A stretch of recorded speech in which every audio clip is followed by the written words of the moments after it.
পকেটে ঢুকাই দেন ভাই।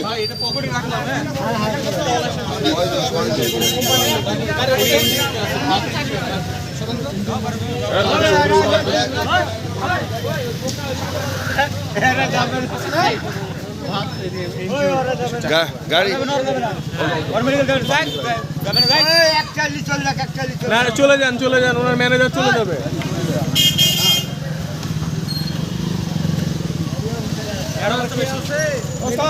ভাই আপনার ম্যানেজারকে বলে দিই একটু ফোন নাম্বার নাম্বারটা দেন, আমি বলে দিচ্ছি যে নিয়ে যাচ্ছে ফায়ার সার্ভিস মেডিকেলে। ওকে ওকে কাকা একটু ভাই একটু আমি শুধু কোন দিক থেকে আসছিল, কি লাগছে? একটা এদিক থেকে একটা এদিক থেকে দুই দিক থেকে। আপনাদের